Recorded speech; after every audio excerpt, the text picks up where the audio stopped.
생일 축하해, 여보.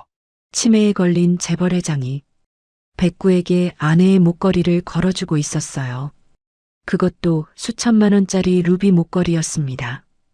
그는 이계를 자신의 아내라 불렀습니다. 그 순간 동생들의 얼굴이 굳어졌어요. 믿을 수 없다는 표정이었죠. 형님, 도대체 왜 이러시는 거예요? 여보, 이 사람들 왜 이래? 회장은 겁에 질린 아이처럼 백구 뒤로 몸을 숨겼습니다. 맨손으로 기업을 일군 그 남자는 어쩌다 이렇게 연약한 사람이 되어버린 걸까요? 그리고 왜 그의 곁에는 백구 한 마리만 남아 있었던 걸까요? 사연 시작 전 구독과 좋아요 한번 꼭 눌러주세요. 지금 어디에서 듣고 계신지 댓글로 남겨주시면 그곳으로 건강과 행복을 기원드리겠습니다. 새벽 6시 강도연 회장의 침실에 희미한 빛이 스며들고 있었습니다. 78배 회장은 천천히 눈을 뜨더니 습관처럼 침대 옆을 더듬기 시작했어요. 주름진 손이 빈 이불 위를 더듬고 또 더듬었죠. 마치 뭔가 소중한 걸 잃어버린 사람처럼요. 여보 어디 갔지? 회장의 목소리는 갓 잠에서 깬 사람처럼 가늘게 떨렸습니다. 그 떨림 속엔 불안과 간절함이 뒤섞여 있었어요. 회장은 천천히 고개를 들어 침실을 둘러봤죠. 그때였습니다. 문 쪽에서 하얀 털을 가진 중형견 한 마리가 꼬리를 살랑거리며 다가오고 있었거든요. 아 여보, 거기 있었구나. 회장의 얼굴에 안도감이 번졌습니다. 마치 오랜 시간 헤어졌던 사람을 다시 만난 것처럼요. 회장은 백구를 끌어안았어요. 그리고는 자신의 이마를 백구의 이마에 천천히 갖다 댔죠. 백구의 따뜻한 체온이 회장의 이마로 전해져 왔습니다. 수십 년을 함께한 부부가 나누는 아침 인사 같았어요. 조용하고 다정하고 그 무엇보다 익숙한 모습이었죠. 1시간쯤 지났을까요? 회장은 백구와 함께 거실로 나왔습니다. 넓은 거실 한가운데엔 낡은 가죽 소파가 놓여 있었어요. 회장과 백구는 나란히 그 소파에 앉았죠. 회장이 리모컨을 들어 오디오를 켰습니다. 스피커에서 70년대 가요가 흘러나왔어요. 느릿하고 구성진 멜로디가 고요한 아침 공기를 채웠죠. 이 노래 당신 참 좋아했잖아. 회장이 백구를 내려다보며 중얼거렸습니다. 백구는 고개를 살짝 기울이며 회장을 올려다봤어요. 회장은 백구의 앞발을 두 손으로 감싸쥐었죠.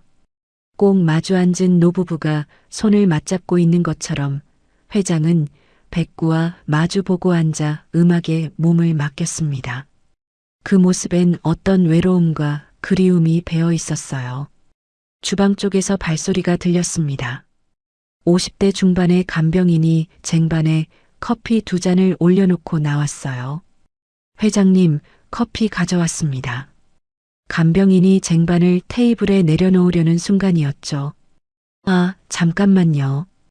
회장이 손을 들어 간병인을 멈춰 세웠습니다. 그리곤 커피 잔 하나를 집어 백구 쪽으로 밀었어요. 여보 건 먼저 줘야지. 항상 여보가 먼저였잖아요. 간병인의 얼굴에 난처한 기색이 스쳤습니다. 하지만 회장의 표정은 진지하기만 했거든요. 마치 정말로 사람을 대하듯 간병인은 백구 앞에 커피잔을 조심스럽게 놓았죠. 그 순간 간병인의 눈빛이 복잡하게 흔들렸어요. 안타까움과 당혹스러움이 뒤섞인 표정이었습니다. 조금 뒤였어요. 회장은 냉장고 앞에 멍하니 서 있었죠. 냉장고 문을 열었다 닫았다를 반복했습니다. 뭘 꺼내려고 했는지 까맣게 잊어버린 사람처럼요. 한참을 그렇게 서성이다가 문득 손을 뻗어 꺼낸 건 백구의 사료 봉지였습니다. 아, 맞다. 여보 아침 안 드셨지. 회장은 사료를 그릇에 담아 백구 앞에 놓았어요. 그 모습을 지켜보던 간병인은 작게 한숨을 내쉬었습니다. 점심 무렵이었죠. 식탁에는 두 사람분의 수저가 가지런히 놓여 있었어요. 회장은 백구를 자신의 맞은편 의자에 앉혔습니다. 백구는 얌전히 의자 위에 앉아 회장을 바라봤어요. 오늘은 뭐 드실래요, 여보? 회장이 백구에게 물었습니다. 대답은 없었죠. 하지만 회장은 백구가 대답이라도 한 것처럼 고개를 끄덕이며 혼잣말을 이어갔어요. 그래요. 그럼 그걸로 하죠. 바로 그때 현관문이 열렸습니다. 회장의 운전기사 겸 비서인 박성만이 출근한 거였어요. 60대 초반의 박 비서는 20년 넘게 회장 곁을 지켜온 사람이었죠. 회장님 출근했습니다. 박 비서가 거실로 들어서다가 그만 걸음을 멈췄어요. 식탁에 마주 앉은 회장과 백구의 모습이 눈에 들어왔거든요. 박 비서의 얼굴에 당혹스러움이 번졌습니다. 하지만 애써 태연한 척하며 다가갔죠. 회장님, 오늘 약 드실 시간입니다. 박 비서가 약 봉투를 내밀었어요. 회장은 약을 받아들고는 백구 쪽을 힐끗 보더니 말했습니다. 여보 먼저 드셔야지. 여보가 약 안 드시면 나도 안 먹을 거예요. 박 비서는 입술을 깨물었어요. 뭐라 대꾸해야 할지 알 수 없었거든요. 가슴 한구석이 먹먹해졌습니다. 오후가 되었어요. 회장은 주방으로 갔습니다. 가스레인지에 냄비를 올려놓고 물을 받았죠. 불을 켰습니다. 그리고는 그대로 거실로 돌아와 소파에 앉아버렸어요. 냄비에서 김이 모락모락 올라오기 시작했습니다.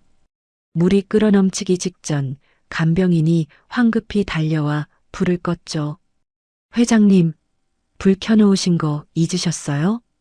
간병인의 목소리가 떨렸습니다. 회장은 멍한 얼굴로 주방을 바라봤어요. 아내가 뭐 하려고 했더라. 그날 저녁이었습니다. 회장의 저택에 손님들이 찾아왔어요. 회장의 남동생 2명이었죠. 며칠 전부터 형님의 상태를 확인한다며 자주 드나들고 있었거든요. 형님, 요즘 좀 어떠세요?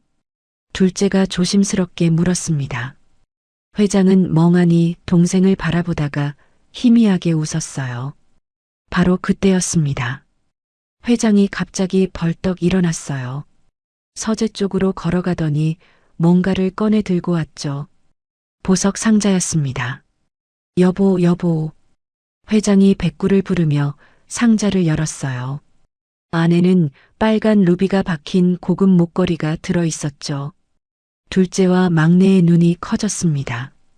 그 목걸이는 적어도 수천만 원은 하는 물건이었거든요. 오늘이 여보 생일이잖아. 깜빡할 뻔했네. 회장이 백구의 목에 정성스럽게 목걸이를 걸어주기 시작했습니다. 백구는 가만히 앉아 있었어요. 회장은 목걸이를 채우고 나서 백구의 얼굴을 두 손으로 감싸쥐었죠. 예쁘다 여보. 역시 빨간색이 잘 어울려. 회장이 환하게 웃으며 백구 이마에 입을 맞췄습니다. 둘째와 막내는 입을 벌린 채 그 광경을 바라봤어요. 믿을 수 없다는 표정이었죠. 형님, 막내가 조심스럽게 말을 꺼내려 했습니다. 하지만 회장은 듣지 못한 듯 백구만 바라보고 있었어요. 생일 축하해, 여보. 건강하게 오래오래 내 곁에 있어줘. 회장의 목소리는 진심으로 가득했습니다. 백구 목에 루비 목걸이가 조명 아래에서 붉게 빛나고 있었어요. 둘째가 막내와 눈빛을 교환했습니다. 그 눈빛 속엔 확신이 담겨 있었어요.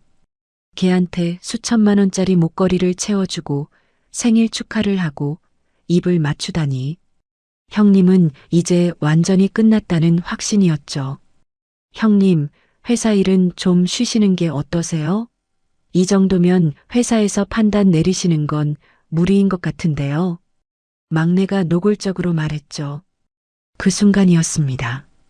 백구가 벌떡 일어났어요. 회장은 겁에 질린 아이처럼 백구 뒤로 몸을 숨겼죠. 여보 무서워, 저 사람들 왜 자꾸 와. 회장의 목소리가 가늘게 떨렸습니다. 손끝까지 파르르 떨리고 있었어요.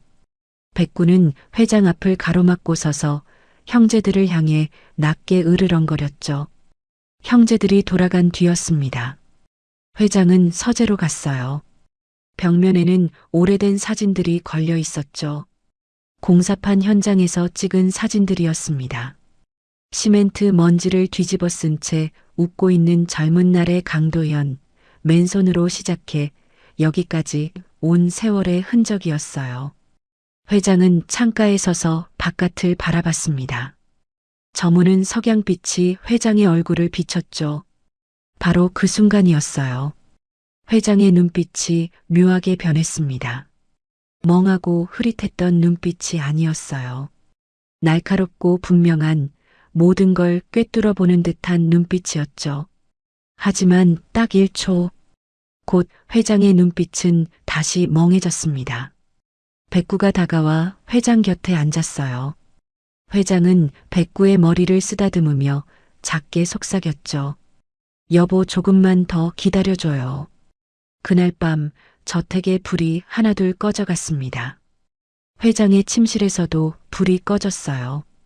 희미한 달빛 아래 회장과 백구가 나란히 누워 있었죠. 회장은 백구를 끌어안은 채 눈을 감았습니다. 모두가 회장을 치매 노인으로 믿어버린 그날, 진실은 아무도 모르는 곳에 조용히 숨어 있었습니다. 다음 날 아침이었습니다. 회장은 거실 창가에 앉아 멍하니 바깥을 바라보고 있었어요. 그때였죠. 저 멀리서 공장 사이렌 소리가 들려왔습니다. 낮고 길게 울리는 그 소리를 듣는 순간 회장의 눈빛이 흔들렸어요. 마치 오래된 기억의 문이 삐걱거리며 열리는 것 같았죠. 회장의 눈앞에 어린 시절 풍경이 아른거리기 시작했습니다. 그건 지금으로부터 60년도 더 된 일이었어요. 15살 소년 강도현은 새벽 5시면 어김없이 눈을 떴죠. 추운 겨울날 아궁이에 불을 지피고 동생들 아침밥을 짓는 게 도연이 할 일이었거든요. 부모님이 돌아가신 지 석 달째 되던 날이었습니다. 형 배고파. 9살 둘째가 눈을 비비며 일어났어요. 7살 막내는 아직 이불 속에서 꼬물거리고 있었죠. 조금만 기다려. 금방 다 된다. 도연은 서둘러 밥을 퍼냈습니다. 동생들 밥그릇은 수북하게 담았어요. 자기 것은 반만 담았죠. 쌀이 모자랐거든요. 하지만 동생들 앞에선 태연한 척했습니다. 많이 먹어. 학교 가면 배고프잖아. 동생들이 밥을 먹는 동안 도연은 가방에 학비 봉투 2개를 챙겼어요. 자신의 책가방은 벽에 걸린 채 먼지만 쌓여가고 있었죠. 학교 갈 여유가 없었습니다. 동생들을 학교에 보내고 나면 바로 일터로 달려가야 했으니까요. 새벽 시장에서 짐을 나르고 공장에서 심부름을 하고 공사판에서 벽돌을 날랐습니다. 15살 소년의 손은 거칠고 굳은 살투성이었어요. 어느 날은 공사판에서 벽돌을 나르다가 손등을 크게 베었죠. 피가 흘러내렸지만 도연은 이를 악물고 참았습니다. 다치면 일을 못하니까요. 일을 못하면 동생들 밥을 못 먹이니까요. 집에 돌아온 도연은 다친 손을 뒤로 숨겼어요. 동생들이 걱정할까봐 그랬죠. 형, 오늘 뭐 먹어? 막내가 물었습니다. 형은 벌써 먹었어. 너희나 먹어. 거짓말이었어요. 도연은 종일 물 한 모금만 마셨거든요. 하지만 동생들 앞에선 배부른 척 웃어 보였죠.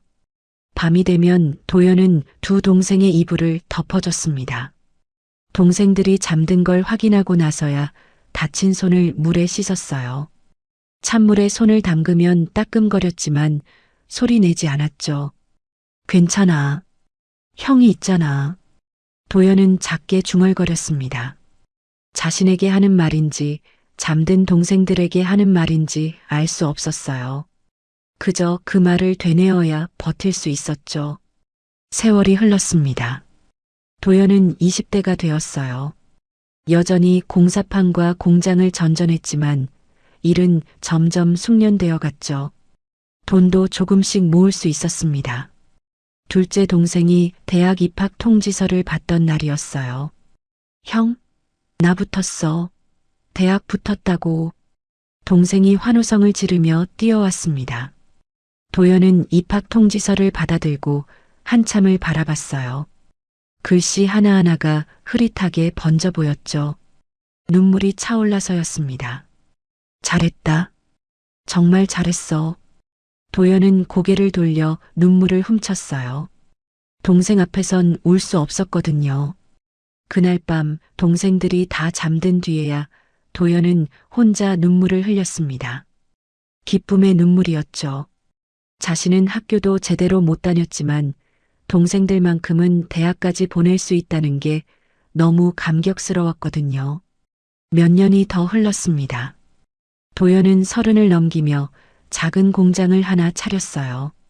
처음엔 직원 3분이었지만 성실함과 끈기로 조금씩 사업을 키워나갔죠. 첫 사업이 성공 궤도에 오르던 날, 도연은 동생들을 불러 모았습니다.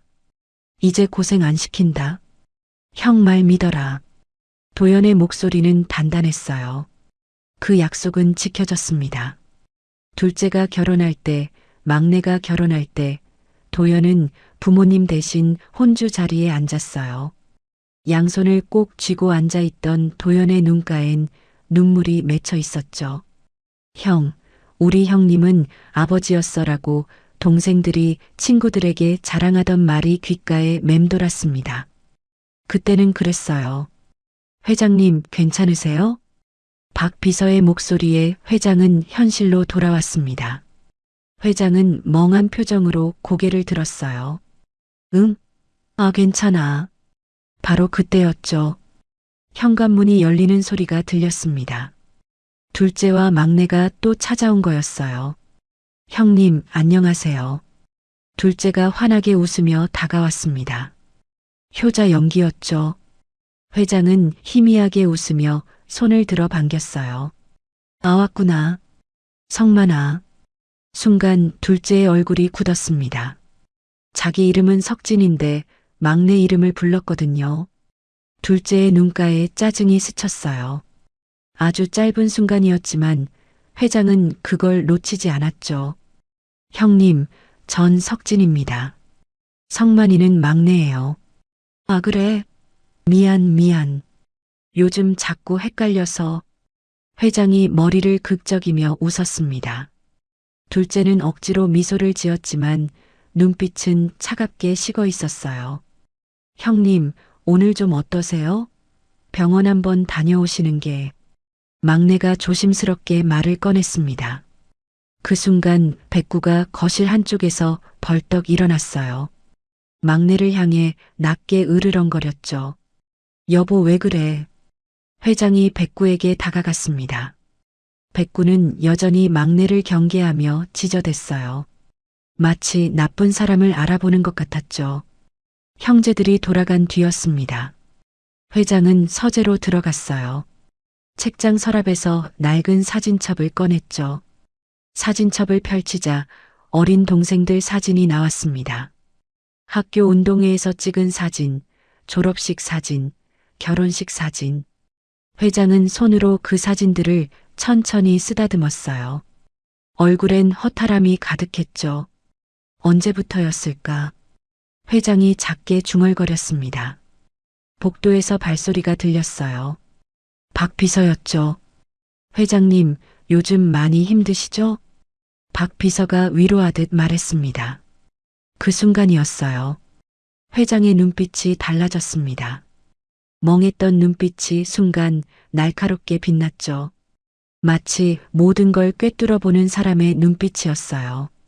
하지만 곧 다시 흐려졌습니다. 응, 그래. 회장은 사진첩을 덮고 창밖을 바라봤어요. 저 멀리 공장 사이렌 소리가 또 들려왔습니다. 회장의 얼굴에 미묘한 판단의 기색이 스쳤죠. 가난했던 소녀는 동생들의 아버지가 되었습니다. 그 동생들은 이제 형의 재산을 노리는 사람들이 되어 있었어요. 그날 밤 회장은 서재에 혼자 앉아 있었습니다. 책상 위엔 낡은 사진 한 장이 놓여 있었어요. 30년도 더 된 사진이었죠. 사진 속엔 젊은 날의 강도연이 낡은 공장 건물 앞에서 웃고 있었습니다. 바로 자신의 첫 공장이었어요. 회장의 눈빛이 먼 곳을 향했습니다. 기억이 다시 흘러가기 시작했죠. 35의 도연은 은행 대출을 받아 작은 공장을 차렸습니다. 밤낮 없이 일했어요. 기계를 돌리고 주문을 받고 배송까지 혼자 다 했죠. 그렇게 1년이 지나고 2년이 지났습니다. 공장은 조금씩 커져갔어요. 그 무렵 도연은 윤정이를 만났습니다. 공장 근처 식당에서 일하던 여자였어요. 소박하고 따뜻한 사람이었죠. 둘은 사랑에 빠졌고 곧 결혼했습니다. 신혼집은 허름한 단칸방이었어요. 겨울엔 문틈으로 찬바람이 들어왔고 여름엔 더위에 잠을 이룰 수 없었죠. 하지만 둘은 행복했습니다. 어느 날 밤이었어요. 도연이 늦게 집에 돌아왔죠. 아내는 작은 냄비에 라면을 끓이고 있었습니다. 당신 저녁 못 드셨죠? 같이 먹어요. 아내가 라면을 반씩 나눠 그릇에 담았어요. 도연은 그 모습을 보며 가슴이 먹먹해졌죠. 변변한 저녁 한 끼도 못 차려주는 게 미안했거든요. 미안해요. 조금만 더 참아줘요. 뭐가 미안해요. 우리 둘이 함께 있으면 되죠. 아내는 환하게 웃었습니다. 그 웃음이 도연에게 힘이 되었어요. 몇 년 뒤 아들이 태어났습니다. 이름은 준호였어요. 도연은 갓 태어난 아들을 안고 다짐했죠. 이 아이만큼은 고생 안 시킨다. 내가 겪은 가난은 이 아이한테 물려주지 않는다. 도연은 더 악착같이 일했습니다. 공장은 점점 커졌어요. 직원이 10명이 되고 20명이 되었죠. 회사 규모도 커졌습니다. 하지만 그만큼 집에 있는 시간은 줄어들었어요. 준호가 초등학교에 입학했습니다. 운동회가 열리는 날이었죠. 준호는 아침부터 들떠 있었어요. 아빠, 오늘 꼭 와야 돼. 나 달리기 하거든. 그래, 아빠가 꼭 갈게. 도연은 약속했습니다. 하지만 그날 오전 중요한 회의가 잡혔어요. 큰 거래처와의 계약이 걸린 자리였죠. 도연은 한참을 망설였습니다. 회의를 가야 한다. 이 계약을 놓치면 안 된다. 도연은 결국 회의장으로 향했어요. 운동회는 아내 혼자 갔죠. 그날 저녁 집에 돌아온 도연에게 준호가 물었습니다. 아빠 왜 안 왔어? 미안하다. 아빠가 급한 일이 있었어. 준호는 고개를 떨궜어요. 입술을 꾹 깨물고 있었죠. 그리고는 조용히 물었습니다. 아빠는 회사가 더 중요하죠?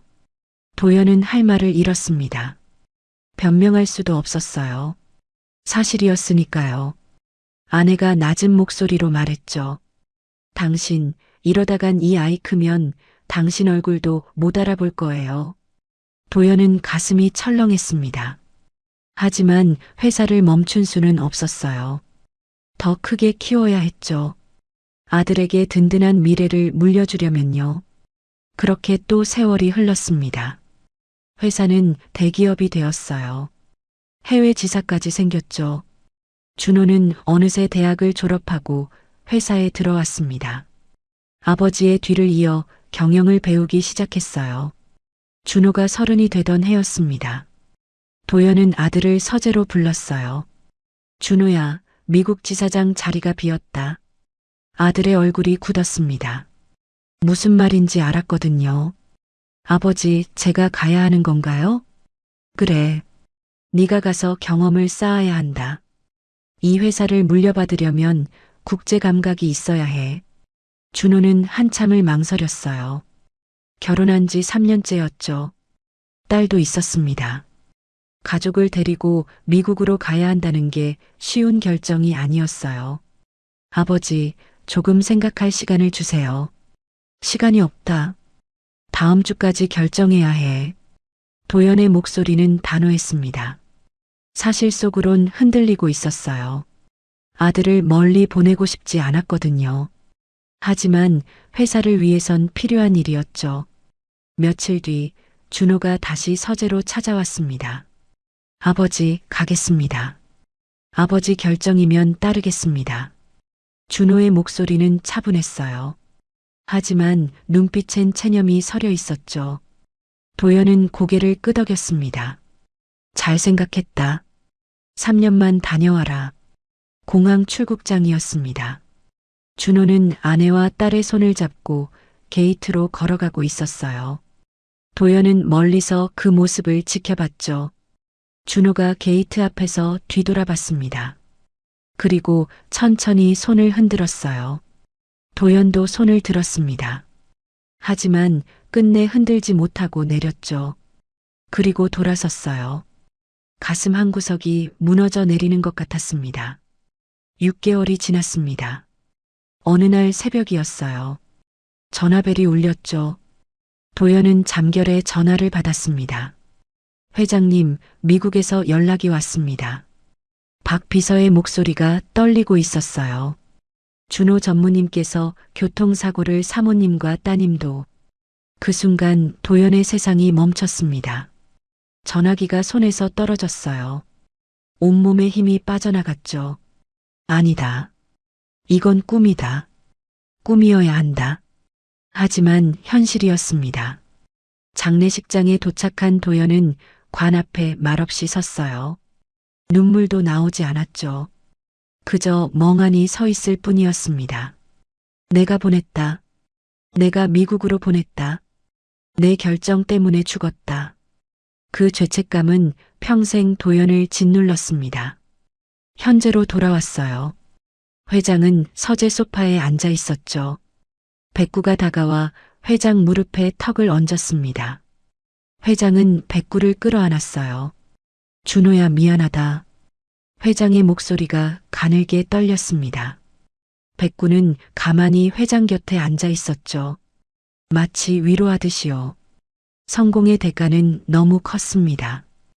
회장은 모든 걸 가졌지만 가장 소중한 걸 잃었어요. 아들을 잃은 뒤 회장에겐 아내만이 남았습니다.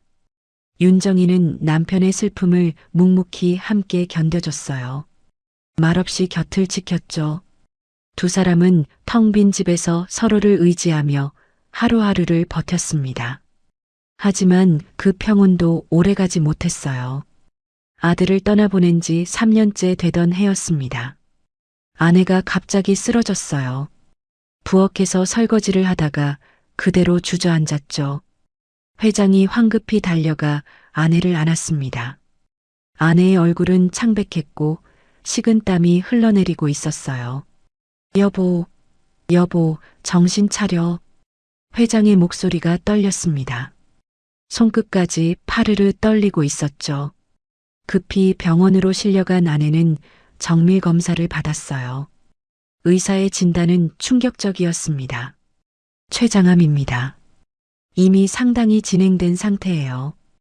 회장은 진료실 의자에 주저앉았습니다. 온몸에서 힘이 빠져나가는 게 느껴졌어요. 숨을 쉬는 것조차 힘들었죠. 또다시, 또 이런 일을? 선생님, 방법이 있겠죠? 치료하면 나을 수 있죠?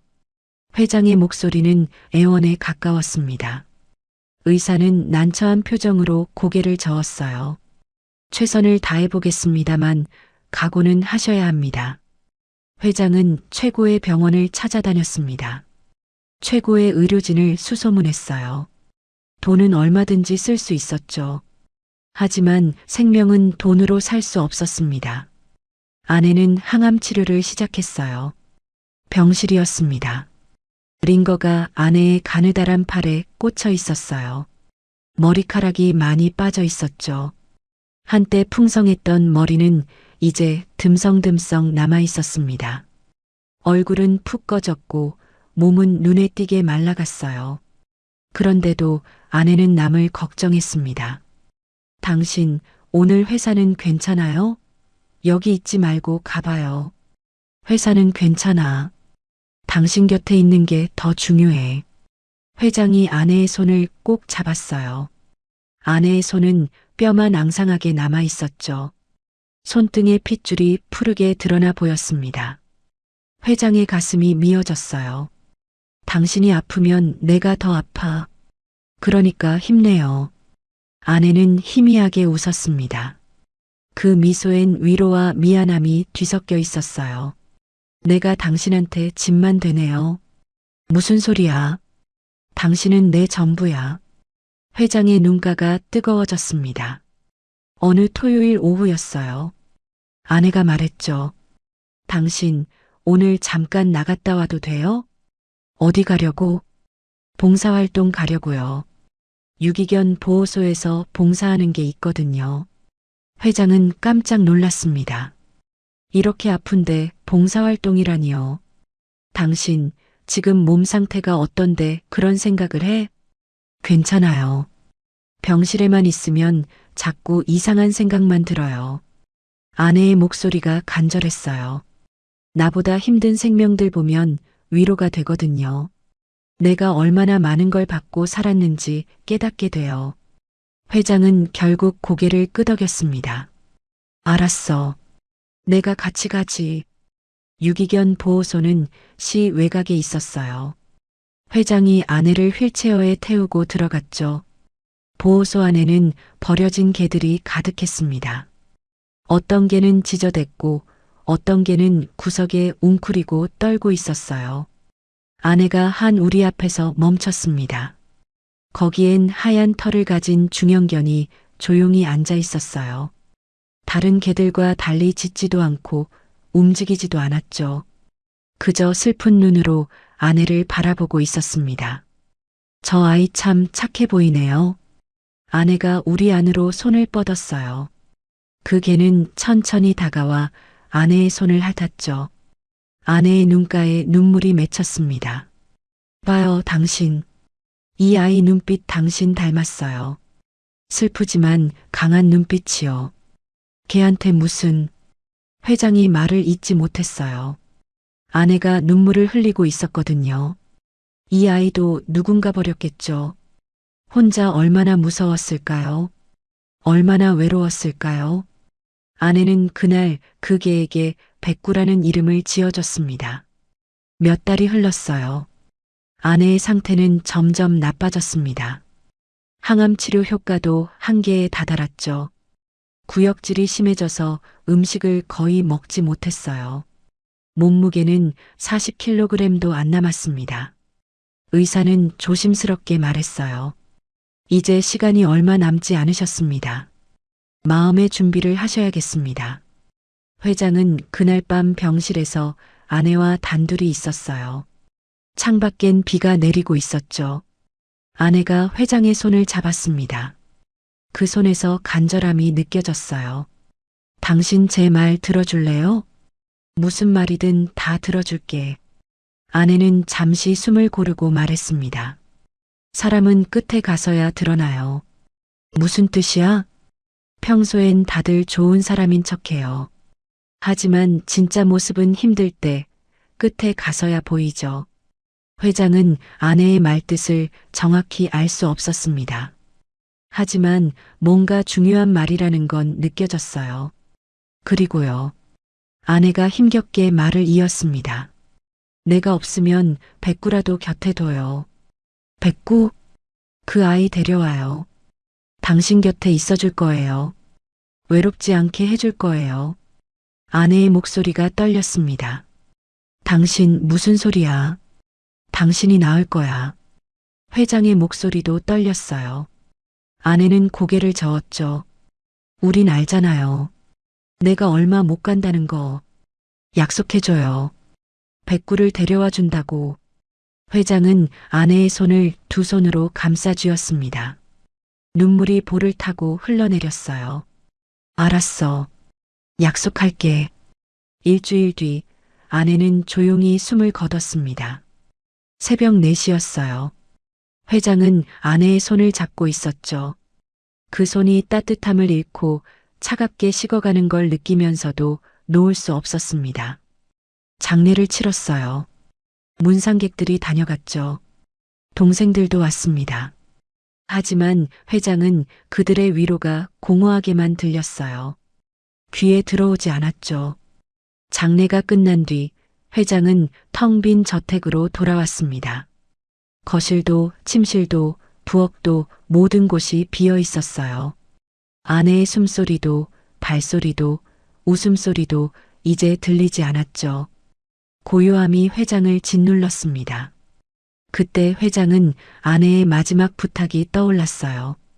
다음 날 회장은 유기견 보호소로 갔습니다. 백구는 여전히 그 우리에 조용히 앉아 있었어요. 회장이 다가가자 백구가 고개를 들었죠. 슬픈 눈빛이었습니다. 마치 아내가 떠난 걸 아는 것 같았어요. 가자. 우리 집으로 가자. 회장은 백구를 데려왔습니다.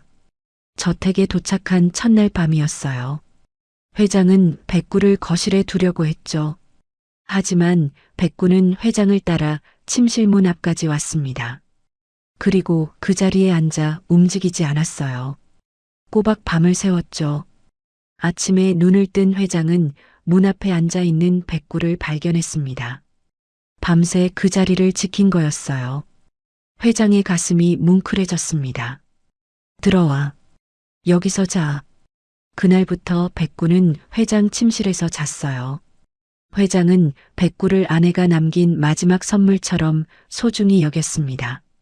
아내는 떠났지만 아내가 남긴 백구는 회장 곁에 남았어요. 그게 회장에게 유일한 위로였습니다. 아내가 떠나고 석 달이 지났습니다. 회장은 백구와 함께 조용한 나날을 보내고 있었어요. 아침이면 백구와 산책을 나갔고 저녁이면 함께 거실에 앉아 음악을 들었죠. 그런데 어느 날부터 동생들의 전화가 부쩍 잦아졌습니다. 요즘 몸은 어떠냐는 안부 전화였어요. 들르겠다는 말도 자주 했죠. 전화를 끊고 나면 회장은 창밖을 바라봤습니다. 표정이 묘하게 굳어 있었어요. 그러던 어느 날 둘째의 권유로 회장은 병원에 갔습니다. 정밀 검사를 받았죠. 결과가 나온 날 의사는 조심스럽게 초기 치매 진단을 내렸어요. 아직 경미한 수준이라고 했지만 그 말은 곧 폭풍의 시작이었습니다. 소문은 빠르게 퍼져나갔어요. 언론에도 기사가 쏟아졌죠. 재벌 회장의 치매 진단이라는 건 재계 뉴스로는 꽤 큰 소식이었거든요. 회사 주가도 흔들렸습니다. 그때부터였어요. 형제들이 저택에 거의 매일 드나들기 시작했습니다. 겉으로는 형을 걱정하는 효자 같았죠. 하지만 그들의 눈빛은 달랐습니다. 회장의 일거수일투족을 관찰하고 있었거든요. 밤이었어요. 회장은 침실에서 백구와 함께 있었죠. 복도에서 소곤거리는 소리가 새어 들어왔습니다. 동생들의 목소리였어요. 형님 상태가 어떤지, 얼마나 심한지, 판단 능력은 남아있는지 속삭이고 있었죠. 회장은 침대에 누워 그 대화를 듣고 있었습니다. 백구가 회장 곁에 바짝 붙어 앉았어요. 회장은 백구의 머리를 천천히 쓰다듬었죠. 다음 날 아침이었습니다. 회장은 시계를 거꾸로 차고 거실로 나왔어요. 둘째가 그걸 보고 놀란 표정을 지었죠. 회장은 시계를 내려다보며 멍한 표정으로 중얼거렸습니다. 왜 안 가는지 모르겠다고요. 둘째의 눈빛이 번뜩였어요. 뭔가 확신하는 표정이었죠. 며칠 뒤였습니다. 회사 결제 서류가 회장 앞에 놓였어요. 회장은 도장을 꺼내 서류에 찍었죠. 그런데 나릴란이 아닌 엉뚱한 여백에 찍어버렸습니다. 막내가 황급히 나릴란을 가리키며 알려줬어요. 회장은 어리둥절한 표정으로 도장을 다시 찍었습니다. 자꾸 헷갈린다고 중얼거리면서요. 형제들은 서로 눈빛을 교환했죠. 그 눈빛엔 계산이 담겨 있었습니다. 어느 날 저녁이었어요. 회장은 거실 소파에 앉아 멍하니 창밖을 바라보고 있었습니다. 둘째가 슬그머니 다가와 재산 정리 이야기를 꺼냈어요. 형님 상태를 생각하면 미리 준비하는 게 좋지 않겠냐고요. 회장은 고개를 들었습니다. 그리고는 중얼거렸죠. 재산 정리를 하고 싶다고, 사회에 환원하고 싶다고요. 순간 거실 공기가 얼어붙었습니다. 둘째의 얼굴이 굳었어요. 막내는 화들짝 놀라며 소파에서 벌떡 일어났죠. 목소리를 높이며 그런 말씀하시면 안 된다고 외쳤습니다. 회장은 놀란 듯 백구 뒤로 몸을 숨겼어요. 왜 화를 내느냐고 떨리는 목소리로 물었죠. 둘째가 막내를 말리며 부드럽게 회장을 달랬습니다. 하지만 막내는 참지 못했어요. 피도 안 섞인 사람들 돕자고 형님 재산을 쓰게 할 순 없다는 말이 입 밖으로 튀어나왔죠. 회장은 고개를 떨군 채 입술을 떨었습니다. 말을 잇지 못하고 울먹이는 신용을 했어요. 백구가 회장 곁에 바짝 붙어 앉았죠. 낮게 으르렁거리며 막내를 경계했습니다. 그날 밤 형제들은 저택 정원에 나가 있었어요. 목소리를 낮춰 대화했죠. 이대로 두면 안 된다는 말, 조치가 필요하다는 말이 오갔습니다. 달빛 아래 두 사람의 그림자가 길게 드리워져 있었어요. 며칠 뒤 밤늦은 시간이었습니다. 박 비서가 복도를 지나가다가 회장 침실 문 앞에 선 둘째를 발견했어요.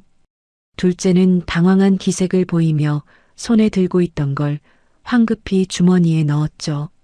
하지만 박 비서는 봤습니다. 작은 녹음기였어요. 둘째는 형님 상태를 확인하려 왔다고 둘러댔지만 목소리가 떨리고 있었습니다. 박 비서는 그 뒷모습을 지켜보며 미간을 찌푸렸어요. 또 며칠이 지났습니다. 한밤중이었어요. 박 비서가 복도를 순찰하는데 또 인기척이 느껴졌죠. 이번엔 막내였습니다. 막내는 회장 침실 문을 살짝 열고 안을 들여다보고 있었어요. 손엔 약병이 들려 있었죠. 박 비서가 소리쳤습니다. 막내는 깜짝 놀라 뒤로 물러났어요. 형님 약을 챙겨드리려 했다고 둘러댔지만 손은 파르르 떨리고 있었죠. 박 비서가 약병을 보자고 손을 내밀었습니다. 막내는 황급히 복도를 빠져나갔어요. 박 비서의 가슴속에 불안감이 차올랐습니다. 뭔가 이상하다. 형제들이 뭔가 꾸미고 있다. 다음 날 아침 박 비서는 회장 서재를 찾았습니다. 회장은 창가에 서서 먼 곳을 바라보고 있었어요. 박 비서가 조심스럽게 말했죠. 요즘 형제분들이 너무 자주 오시는 것 같다고, 조금 조심하셔야 할 것 같다고요. 회장은 한참 뒤에야 고개를 돌렸습니다. 멍한 표정이었어요. 그냥 그렇다고만 답했죠. 하지만 박 비서는 느꼈습니다. 회장의 눈 깊은 곳에서 뭔가 번뜩이는 걸요. 그건 아주 짧은 순간이었어요. 하지만 분명히 거기 있었습니다. 회장 발치의 백구가 낮게 으르렁거렸습니다. 마치 위험을 감지한 짐승처럼요. 귀를 바짝 세우고 문 쪽을 경계하고 있었죠. 시험이 시작되고 있었습니다. 아내가 말했던 그 말처럼요. 사람은 끝에 가서야 드러난다고. 동생들은 그 시험에서 떨어지고 있었습니다. 하나씩 천천히 그리고 확실하게요. 그날 밤 11시가 넘었을 때였습니다. 회장은 서재 문을 열고 복도를 내다봤어요. 저택은 조용했죠. 동생들은 이미 돌아갔고 간병인도 퇴근한 뒤였습니다. 회장은 박 비서의 숙소로 전화를 걸었어요. 박 비서, 지금 서재로 올 수 있나? 목소리가 평소와 달랐습니다. 멍하지도 흐리지도 않았어요. 또렷하고 분명했죠. 박 비서는 이상한 느낌을 받으며 급히 서재로 올라갔습니다. 서재 문을 여니 회장이 창가에 서 있었어요. 백구가 회장 곁에 앉아 있었죠. 회장은 백구를 쓰다듬으며 말했습니다. 백구야, 나가 있어. 백구는 회장을 올려다봤어요. 마치 무슨 일인지 아는 듯한 눈빛이었죠. 회장이 문을 열어주자 백구는 천천히 서재를 나갔습니다. 회장은 문을 닫았어요. 그리고 잠금 장치까지 걸었죠. 박 비서는 긴장했습니다. 심장이 빠르게 뛰기 시작했어요. 회장님, 무슨 일이십니까? 회장은 천천히 돌아섰습니다. 그 순간 박 비서는 숨이 멎는 것 같았어요. 회장의 눈빛이 완전히 달라져 있었거든요. 멍하고 흐린 눈빛이 아니었습니다. 날카롭고 또렷하고 모든 걸 꿰뚫어 보는 듯한 눈빛이었죠. 나 멀쩡하다. 회장의 목소리는 단호했습니다. 박 비서는 그 자리에 얼어붙었어요. 입이 벌어졌지만 말이 나오지 않았죠. 회장님, 그게 무슨... 내가 치매라고? 아니야. 다 연기였어. 박 비서의 머릿속이 하얗게 변했습니다. 손끝이 차갑게 식어갔어요.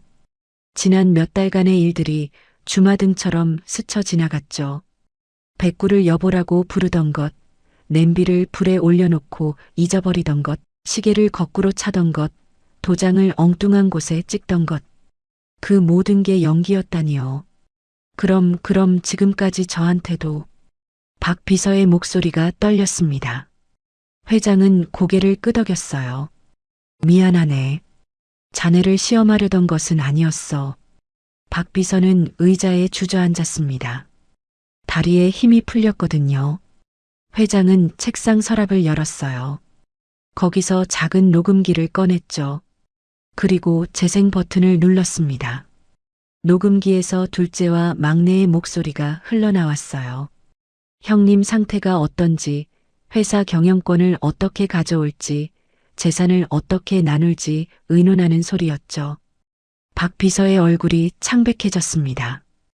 회장은 녹음기를 하나 더 꺼냈어요. 또 하나, 또 하나. 서랍엔 녹음기가 여러 개 들어 있었습니다. 회장은 그것들을 책상 위에 늘어놓았죠. 다 녹음되어 있어. 저택 곳곳에 녹음 장치를 설치해뒀거든. 박 비서는 떨리는 손으로 녹음기를 하나 집어들었습니다. 재생 버튼을 눌렀어요. 이번엔 아들 장례식 날의 대화가 들렸죠. 동생들이 조문객들 틈에서 주식 이야기를 하는 소리였습니다. 회사 주가가 떨어졌으니 지금이 매수 기회라는 말이었어요.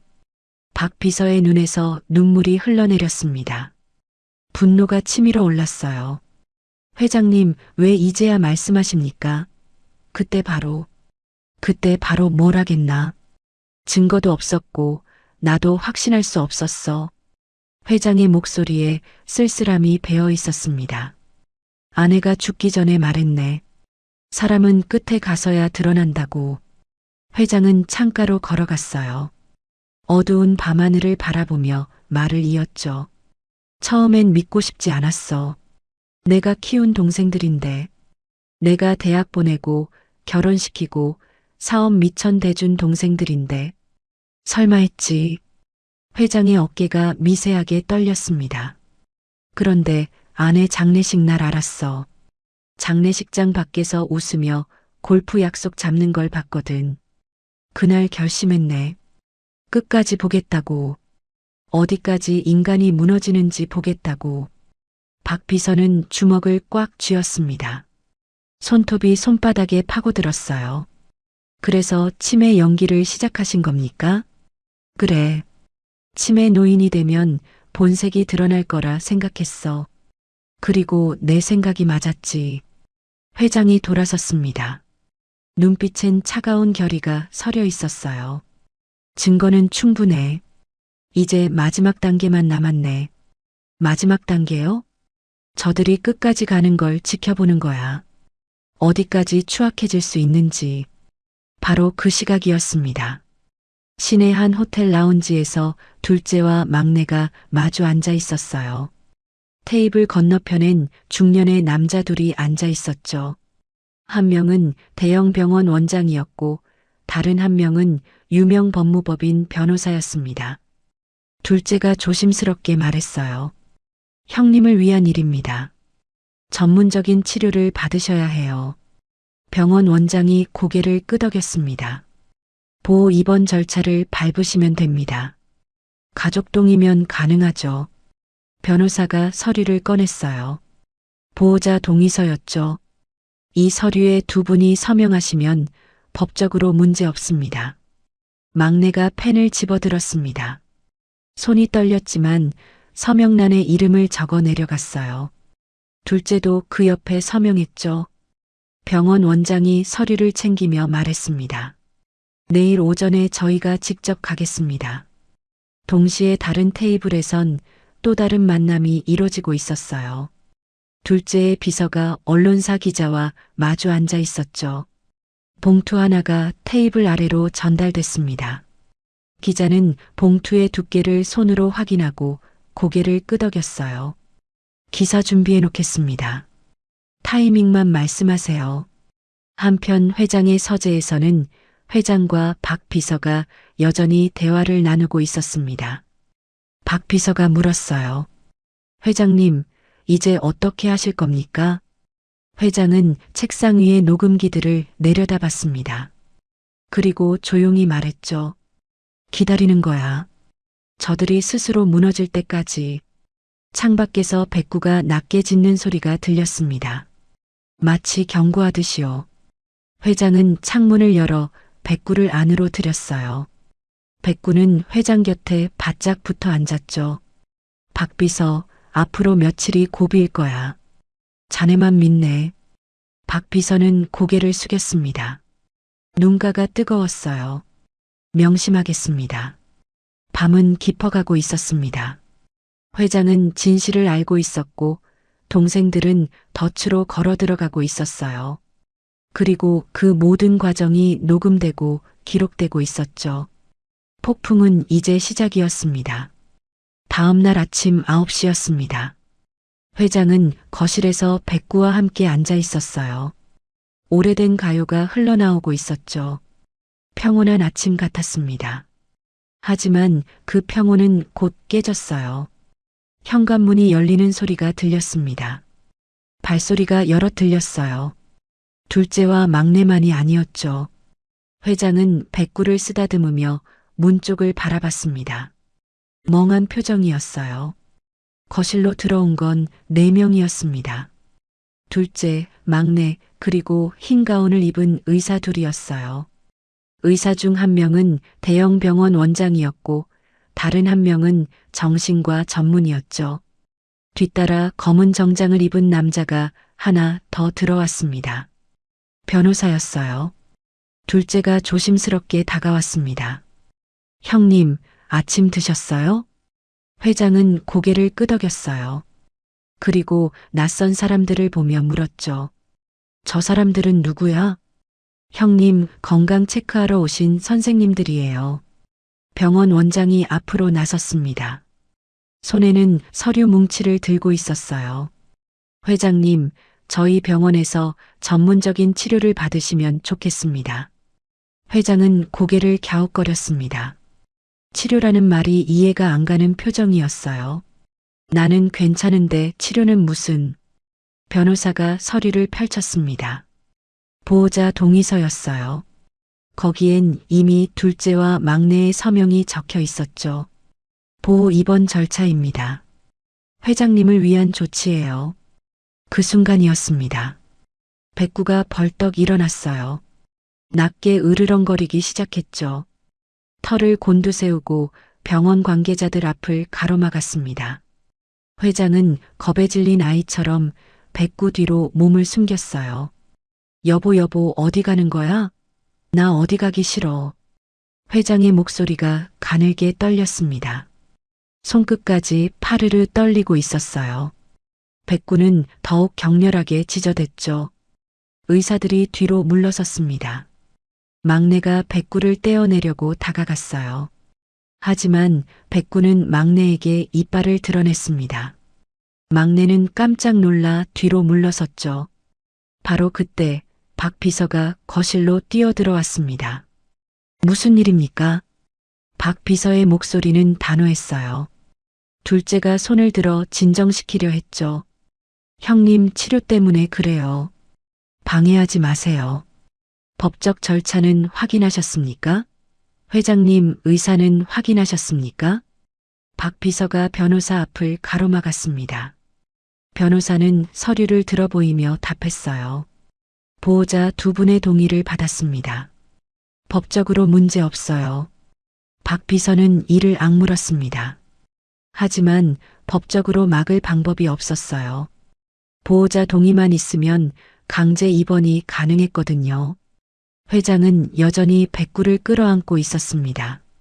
얼굴을 백구 털에 묻으며 중얼거렸어요. 여보 날 지켜줘 무서워. 박 비서와 회장의 눈이 잠깐 마주쳤습니다. 아주 짧은 순간이었어요. 회장의 눈빛이 살짝 변했죠. 박 비서에게 뭔가 신호를 보내는 것 같았습니다. 박 비서는 고개를 살짝 끄덕였어요. 잠깐만요. 제가 법률 자문을 받아보겠습니다. 회장님께서 혼란스러워 하시니 시간을 좀. 시간 끌기는 소용없어요. 막내가 날카롭게 말했습니다. 원장이 손짓을 했어요. 간호사 두 명이 밖에서 들어왔죠. 휠체어를 끌고 있었습니다. 결국 회장은 저택을 떠나야 했습니다. 백구를 떼어놓으려 했지만 백구는 끝까지 저항했어요. 결국 박 비서가 백구를 안고 차에 함께 태웠죠. 회장은 휠체어에 앉아 고개를 떨구고 있었습니다. 저택 앞엔 이미 기자들이 대기하고 있었어요. 카메라 플래시가 터졌습니다. 회장이 휠체어에 앉은 모습, 백구를 안고 우는 모습이 그대로 찍혔죠. 치매 재벌회장 강제 입원 기사 제목은 이미 준비되어 있었습니다. 병원에 도착했어요. 회장은 3층 특별병동에 입원했습니다. 넓은 1인실이었지만 창문엔 철창이 있었어요. 문은 밖에서만 열 수 있었죠. 박 비서가 백구와 함께 병실에 들어왔습니다. 간호사가 막으려 했지만 박 비서는 단호하게 말했어요. 이게는 회장님 반려동물입니다. 법적으로 분리할 권한 없어요. 간호사는 할 수 없이 물러났습니다. 병실 문이 닫혔어요. 회장은 침대에 앉아 멍하니 창밖을 바라봤습니다. 일부러 이상한 행동을 했어요. 벽에 대고 말을 꺼는 척도 하고 갑자기 웃기도 했죠. 복도를 지나가던 간호사들이 고개를 저으며 수군거렸습니다. 바로 그 시각 회사 본사에선 긴급 이사회가 소집되고 있었어요. 회의실에 이사들이 모여들었죠. 둘째가 단상에 올라 말했습니다. 회장님께서 건강상의 이유로 경영 일선에서 물러나셔야 할 상황입니다. 이사 중 한 명이 손을 들었어요. 그럼 후임 체제는 어떻게 됩니까? 임시 체제로 운영하다가 정식 절차를 밟겠습니다. 사실상 회장 직무 정지였습니다. 회의실은 술렁였어요. 어떤 이사는 고개를 끄덕였고 어떤 이사는 난색을 표했죠. 같은 시각 언론사 편집국에선 기사가 쏟아져 나오고 있었습니다.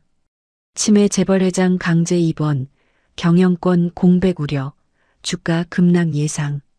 기사 제목들은 점점 자극적으로 변해갔어요. 회사 직원들 사이에서도 소문이 돌았습니다.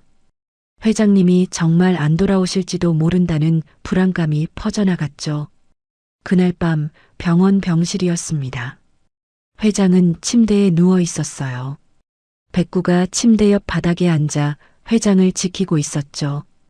갑자기 창문 너머로 그림자 하나가 스쳤습니다. 백구가 낮게 으르렁거렸어요. 회장은 눈을 뜨지 않았습니다. 하지만 깨어 있었죠. 복도에선 발소리가 들렸습니다. 간호사들이 순찰을 돌고 있었어요. 모든 게 감시 속에 있었습니다. 회장은 천천히 손을 뻗어 백구의 머리를 쓰다듬었어요. 그리고 작게 속삭였죠. 조금만 더야. 여보, 조금만 더 참자. 백구는 회장의 손을 핥았습니다. 마치 알겠다고 대답하는 것 같았어요. 창밖엔 어둠이 깔려 있었습니다. 폭풍의 눈속이었죠. 하지만 회장은 알고 있었어요. 이 폭풍도 곧 지나갈 거라는 걸. 그리고 폭풍이 지나간 자리엔 진실만이 남을 거라는 걸요. 병원 입원 사흘째 되는 날 아침이었습니다. 둘째와 막내는 호텔 라운지에서 아침 식사를 하고 있었어요. 둘의 얼굴엔 여유가 가득했죠. 오늘 이사회에서 마무리된다. 둘째가 커피를 한 모금 마시며 말했습니다. 막내가 고개를 끄덕였어요. 형님도 이제 편해지실 거야. 병원에서 편히 계시면 되지. 둘은 웃고 있었습니다. 승리를 확신한 사람들의 웃음이었어요. 하지만 그들은 몰랐습니다. 오늘이 끝이 아니라 시작이라는 걸요. 같은 시각 병원 병실이었습니다. 회장은 침대에 앉아 창밖을 바라보고 있었어요. 백구가 곁에 앉아 있었죠. 박 비서가 조용히 병실로 들어왔습니다.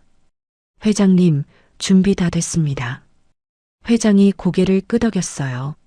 눈빛이 달라졌습니다. 더 이상 멍하지 않았죠. 날카롭고 단단했습니다. 병원장부터 불러. 박 비서가 간호사실로 전화를 걸었습니다. 회장님께서 병원장을 만나고 싶어 하신다고요. 간호사는 당황했어요. 치매 환자가 병원장을 찾는다니요. 하지만 박 비서의 목소리는 단호했습니다. 30분 뒤 병원장이 병실로 들어왔습니다. 뒤따라 정신과 전문의도 함께 왔어요. 병원장은 친절한 미소를 지으며 다가왔죠. 회장님, 오늘 컨디션은 어떠십니까? 그 순간이었습니다. 회장이 침대에서 일어났어요. 휠체어를 쓰지 않았죠. 두 발로 똑바로 섰습니다. 병원장의 미소가 굳어졌어요. 앉으시죠, 원장. 회장의 목소리는 또렷했습니다. 흐리지도 떨리지도 않았어요. 병원장은 당황한 기색을 감추지 못했죠. 회장님 이게 앉으라고 했습니다. 회장의 목소리는 차갑게 식어 있었어요. 병원장은 떨리는 다리로 의자에 앉았습니다. 옆에 정신과 전문의도 안색이 하얗게 변해 있었죠. 회장은 박 비서에게 신호를 보냈습니다. 박 비서가 노트북을 열었어요. 녹음 파일이 재생됐죠. 스피커에서 병원장과 둘째가 대화하는 소리가 흘러나왔습니다. 보호 입원 절차를 어떻게 진행할지, 얼마를 받기로 했는지 구체적으로 나와 있었어요. 병원장의 얼굴에서 핏기가 싹 가셨습니다. 이건 불법 강제 입원입니다. 환자 본인의 의사를 확인하지 않았고 금전 거래까지 있었죠. 면허 취소감입니다. 형사 고발까지 가능하고요. 회장의 목소리는 차분했습니다. 하지만 그 차분함 속에 냉기가 서려 있었어요. 회장님, 저희가 잘못했습니다. 용서해 주십시오. 병원장이 고개를 숙였습니다. 목소리가 떨리고 있었어요. 지금 당장 퇴원 처리하십시오. 모든 기록을 삭제하고요. 알겠습니다. 바로 처리하겠습니다. 병원장은 황급히 일어나 밖으로 나갔어요. 전문의도 비틀거리며 따라 나갔죠. 30분도 안 돼서 퇴원 서류가 완료됐습니다. 회장은 정장으로 갈아입었어요. 백구를 데리고 병실을 나섰죠. 복도를 지나는데 간호사들이 놀란 표정으로 바라봤습니다. 멀쩡하게 걸어가는 회장의 모습이 믿기지 않았거든요. 오후 2시 회사 대회의실이었습니다. 이사들이 모여들고 있었어요. 긴급 이사회 소집 공문에는 중요 안건 처리라고만 적혀 있었죠. 둘째와 막내가 단상 앞에 앉았습니다. 여유로운 표정이었어요. 회의실 문이 열렸습니다. 박 비서가 먼저 들어왔어요. 그 뒤를 따라 회장이 걸어 들어왔죠. 두 발로 똑바로 걸어 들어왔습니다. 백구가 회장 옆을 따라 걸었어요. 회의실이 순식간에 조용해졌습니다. 둘째와 막내의 얼굴이 하얗게 변했어요. 입이 벌어진 채 굳어 있었죠. 회장은 단상으로 걸어 올라갔습니다. 그리고 둘을 내려다보며 말했어요. 비켜라. 목소리는 또렷했습니다. 둘째가 떨리는 목소리로 물었죠. 형님, 이게 무슨... 비키라고 했다. 회장의 목소리는 차갑게 식어 있었습니다.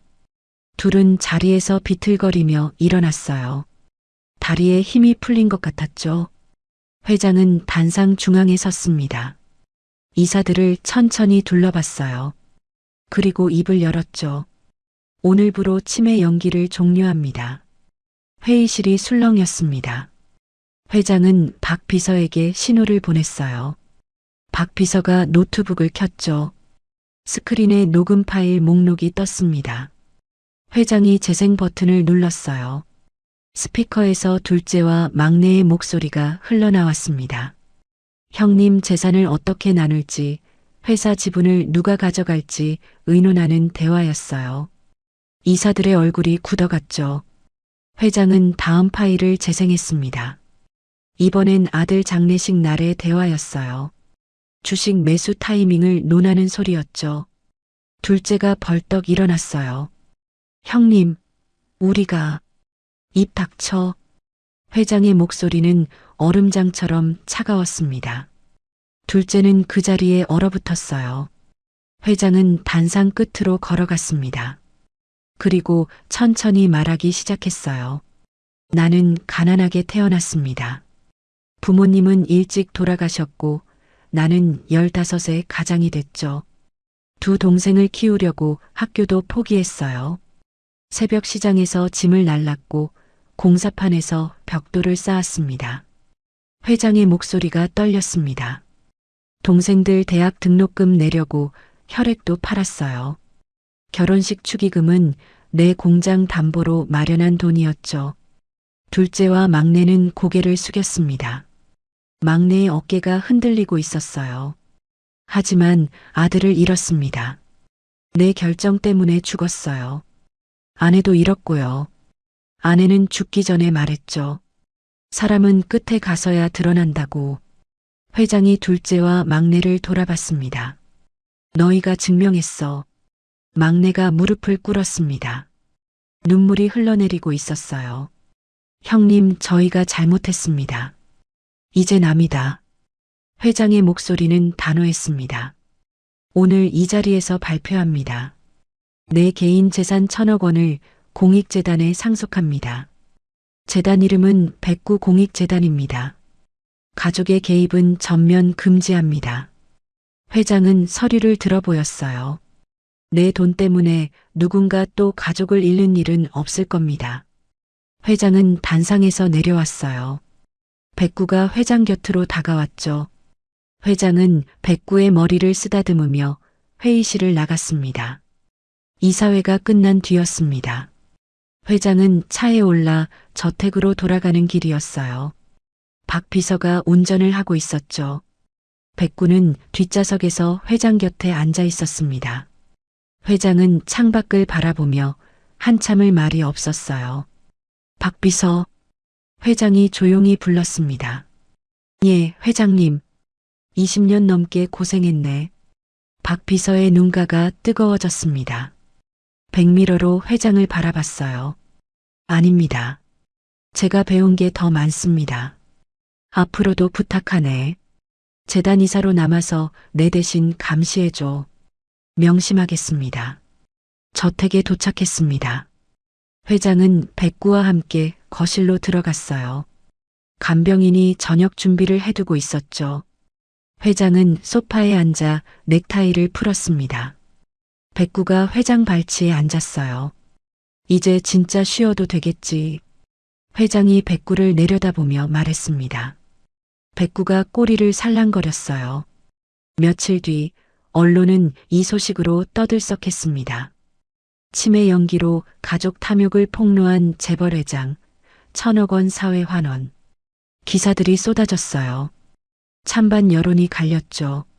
어떤 이들은 가족에게 너무 냉혹하다고 했고, 어떤 이들은 가족이 먼저 배신했다고 했습니다. 회장은 모든 인터뷰를 거절했어요. 조용히 저택에서 백구와 함께 지냈죠.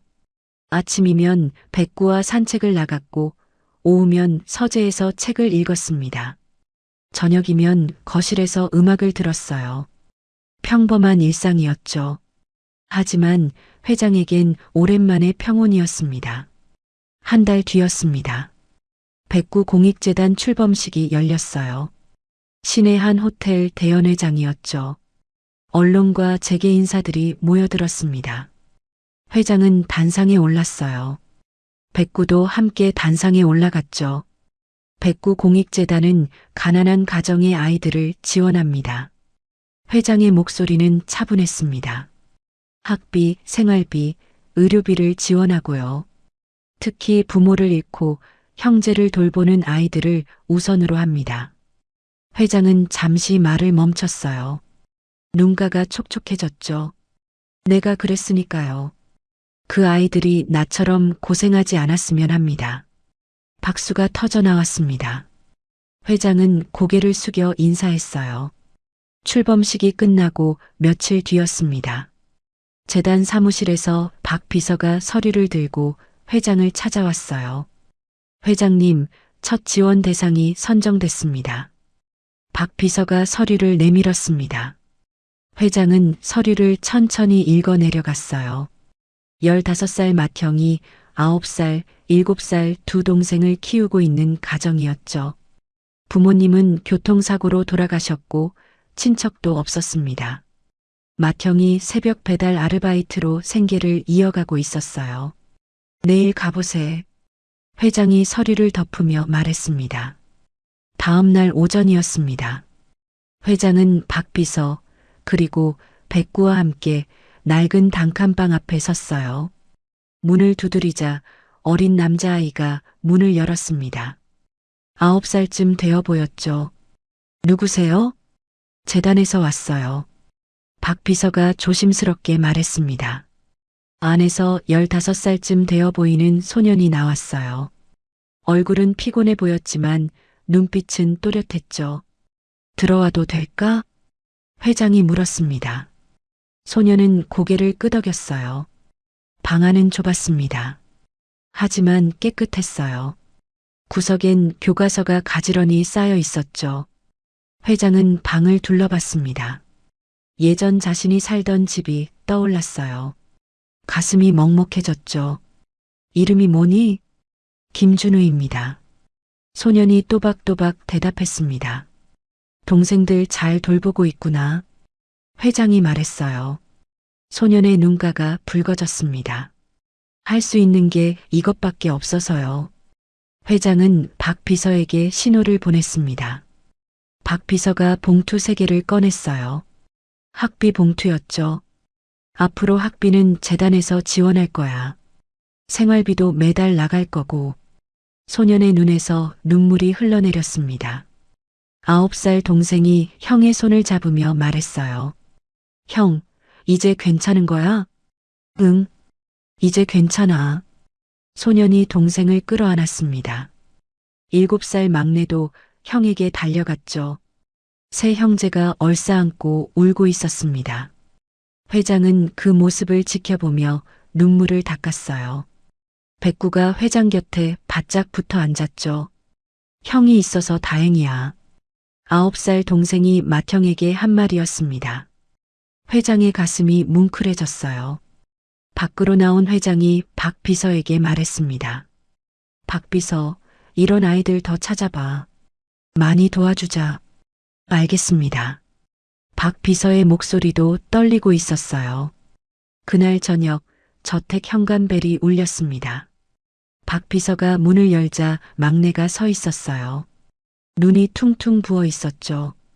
회장은 거실에서 그 모습을 봤습니다. 막내가 고개를 숙였어요. 형님, 용서는 바라지 않습니다. 그냥 죄송했습니다. 형님이 얼마나 고생하셨는지 이제야 알았습니다. 회장은 대답하지 않았습니다. 묵묵히 듣고 돌아섰어요. 하지만 백구는 막내 쪽으로 다가가 잠깐 꼬리를 흔들었죠. 막내는 눈물을 훔치며 돌아갔습니다. 밤이었습니다. 회장은 아내 사진 앞에 앉아 있었어요. 사진 속 아내는 환하게 웃고 있었죠. 회장은 촛불을 켜고 사진을 바라봤습니다. 끝까지 사람을 봤소. 당신 말이 맞았소. 회장의 목소리는 조용했습니다. 오늘 아이들을 만났어요. 나처럼 동생들 키우는 아이였죠. 그 아이 눈빛 보니까 나도 저랬구나 싶더군. 백구가 회장 옆에 앉았습니다. 회장은 백구를 쓰다듬었어요. 여보, 약속은 지켰소. 백구도 잘 돌보고 있고 아이들도 도울 수 있게 됐소. 회장은 아내 사진을 보며 미소 지었어요. 우리 셋이 가족이요, 여보. 당신과 나 그리고 백구. 이제 다른 가족은 필요 없소. 창밖으로 달빛이 들어오고 있었습니다. 회장과 백구의 실루엣이 창문에 비쳤어요. 둘은 나란히 앉아 달을 바라봤습니다. 연기는 끝났습니다. 진실이 드러났고 심판이 내려졌어요. 이제 남은 건 평온한 일상이었죠. 회장은 더 이상 외롭지 않았습니다. 백구가 곁에 있었고 박 비서가 함께 있었고 도와줄 아이들이 있었거든요. 진짜 가족은 피가 아니라 마음으로 이어지는 것이었습니다. 그리고 회장은 이제 그걸 알았어요.